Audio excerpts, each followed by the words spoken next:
नहमदुहु व नसल्ली अला रसूलिहिल करीम, अम्मा बाद, अऊज़ु बिल्लाहि मिनश शैतानिर रजीम, बिस्मिल्लाहिर रहमानिर रहीम।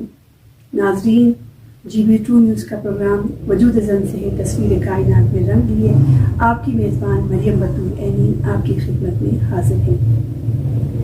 नाज़रीन, अय्याम मुहर्रम का महीना चल रहा है और करबला जो हमें बहुत बड़ा एक दर्स गाह है हमारे लिए, और हमें इस दर्सगाह से बहुत कुछ सीखने को मिलता है। मौला हुसैन हमें हमारे लिए बहुत कुछ छोड़ के गए। सलाम हो मेरे उस इमाम पर जिसकी इमामत की पहली रात ही शाम गरीबा थी। मेरा हुसैन आप पर सलाम हो। नाना नबियों का सरदार, बाबा औलिया का सरदार, माँ जन्नत की औरतों की सरदार, खुद मौला हुसैन जन्नत के नौजवानों का सरदार। वाह हुसैन, तेरी अजमत को सलाम।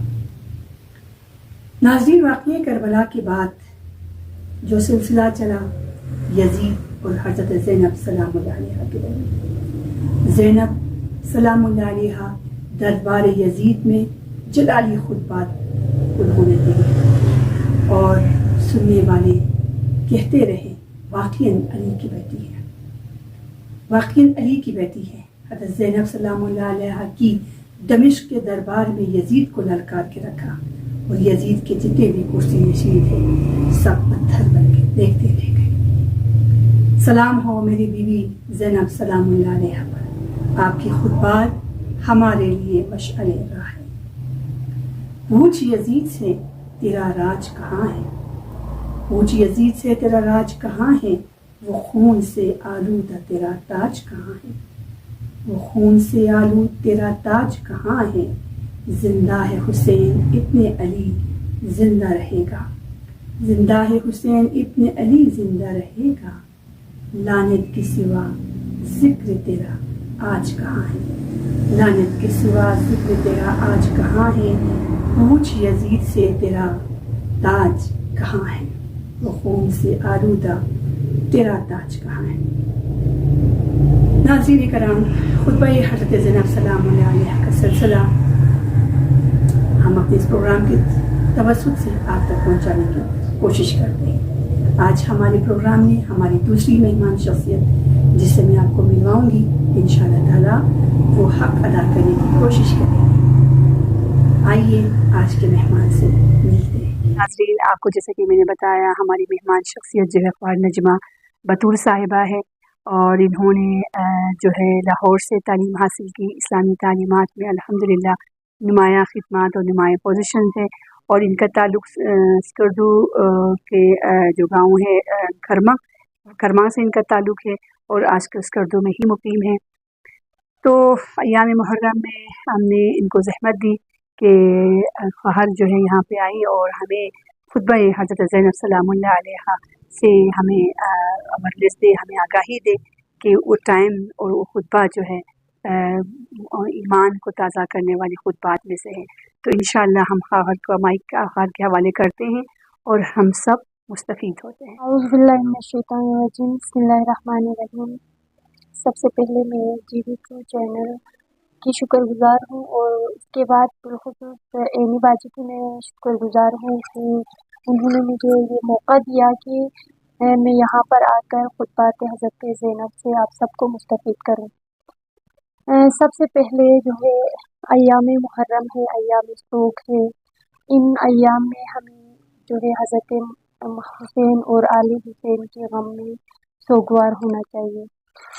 नाज़रीन ग्रामी, हज़रत इमाम हुसैन अलैहिस्सलाम और उनकी आल पर जो जुल्म और सितम हुए उनके मुताबिक और हज़रत ज़ैनब कुबरा पर जो जुल्म हुए, जो असीरी उन्होंने सही और जो बाज़ार और दरबार शाम और कोफा में गई, उन सब को मद्देनज़र रखते हुए हज़रत ज़ैनब ने अपनी माँ हज़रत ज़हरा की तरह एक खुतबा यजीद के दरबार में पेश किया।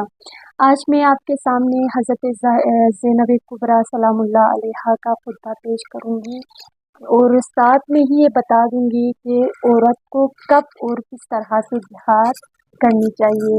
औरत का जिहाद ही کیا ہوتا ہے۔ عزیزان محترم، ناظرین گرامی، حضرت زینب کبریٰ سلام اللہ علیہا نے کربلا کے واقعے کے بعد امام حسین علیہ السلام اپنے عزیز بھائی تھے، عزیزان، ہر کسی کو اپنا بھائی عزیز ہوتا ہے، اسی طرح سے حضرت زینب کبریٰ کو بھی مولا حسین بہت عزیز تھے، اور اپنی اولاد اور اپنا سارا کنبہ قربان کرنے کے باوجود اس کے بعد ان کو اسیر کیا گیا، کوفہ و شام کے دربار اور بازار میں لے جایا گیا، اور دربار و بازار کو سجا کر حضرت زینب کو وہاں سے گزارا گیا۔ حضرت زینب سلام اللہ علیہا دربار و بازار سے گزری، لیکن حضرت زینب نے یہ بتا دیا کہ غم حسین کیا ہوتا ہے، اور عورت کو پردہ اور نماز اور بہت ساری چیزوں کے بارے میں آگاہی دے کر اس دنیا سے چلی گئی۔ حضرت زینب کبریٰ کو دربار یزید میں بلایا گیا، اور یزید کے سامنے جب حضرت سجاد نے کہا کہ میں اس دربار میں خطبہ پیش کرنا چاہتا ہوں، تو اس وقت یزید نے کہا کہ جو قیدی بن کر آتا ہے اس کو بولنے کی اجازت نہیں ہوتی ہے۔ ناظرین گرامی، اب جلال زینب دیکھے ذرا، کیونکہ یہ علی کی بیٹی تھی، حضرت امام امیر المومنین علی بن ابی طالب کی بیٹی تھی، تو ان کو جلال آیا اور قیام کیا۔ حضرت زینب نے یزید کے دربار میں قیام کیا، کھڑی ہو گئی اور فرمایا کہ حضرت زینب سلام اللہ علیہا ہوں، میں علی کی بیٹی ہوں، میں اس دربار میں خطبہ دینا چاہتی ہوں، میں ان شرابیوں کے سامنے، میں ان یہاں پر موجود لوگوں کے سامنے، کرسی نشین لوگوں کے سامنے خطبہ دینا چاہتی ہوں۔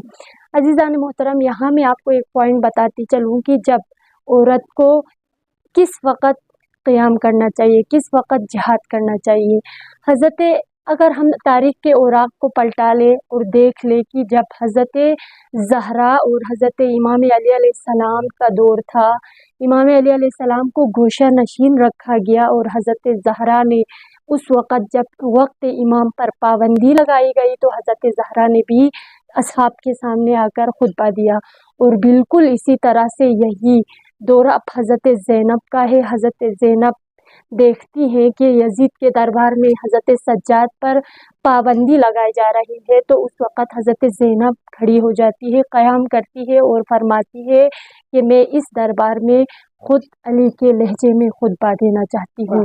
عزیزان محترم، ناظرین گرامی، حضرت زینب کبریٰ کھڑی ہو گئی اور فرمایا کہ میں اس میں خطبہ دینا چاہتی ہوں۔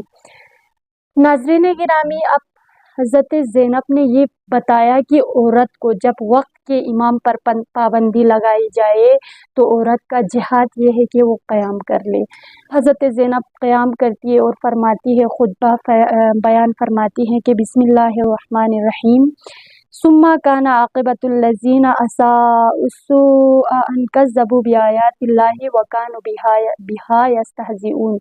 سورہ روم آیت نمبر 10 کی تلاوت فرماتی ہیں سب سے پہلے، اور فرماتی ہیں کہ تم لوگوں نے جو برا کام کرنا تھا وہ کر لیا، اور اب تمہارا انجام بھی برا ہوگا، اور تم لوگ جو حق میں ہیں ان کا مذاق اڑاتے ہو۔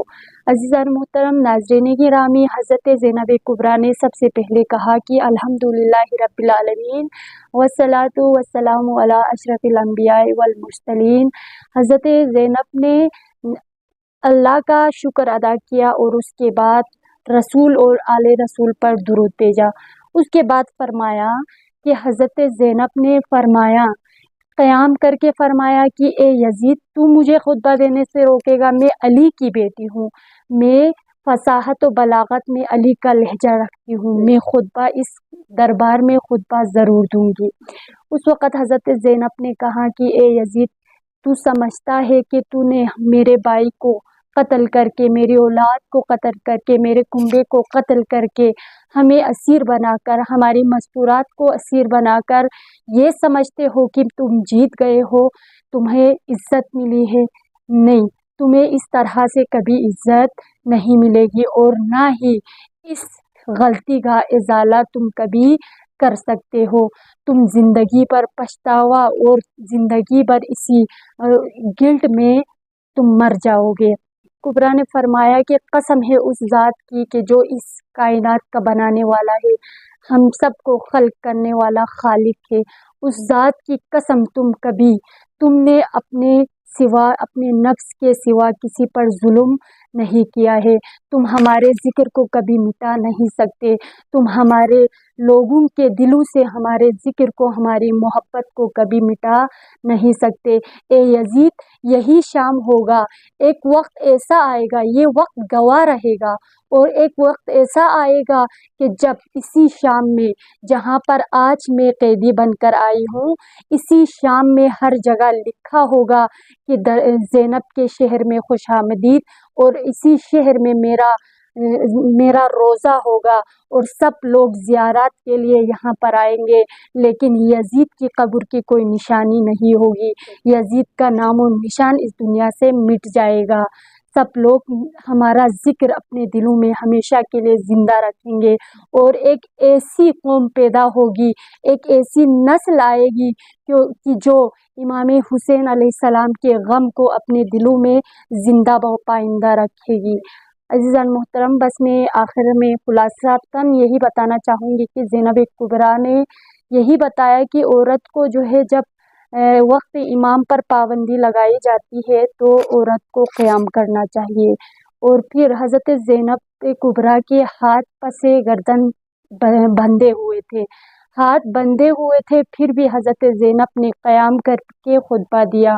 और आज उस वक़्त ज़ैनब की चादर को छीनी गई थी, लेकिन आज हमें चाहिए कि हम ज़ैनब की, हज़रत ज़ैनब कुबरा, हज़रत ज़हरा, हज़रत बीबी सकीना की सीरत पर चलते हुए अपनी चादरों और अपने पर्दों की मुहाफ़िज़त करें, अपने पर्दों की हिफाजत करें। वस्सलामु अलैकुम व रहमतुल्लाहि व बरकातहू।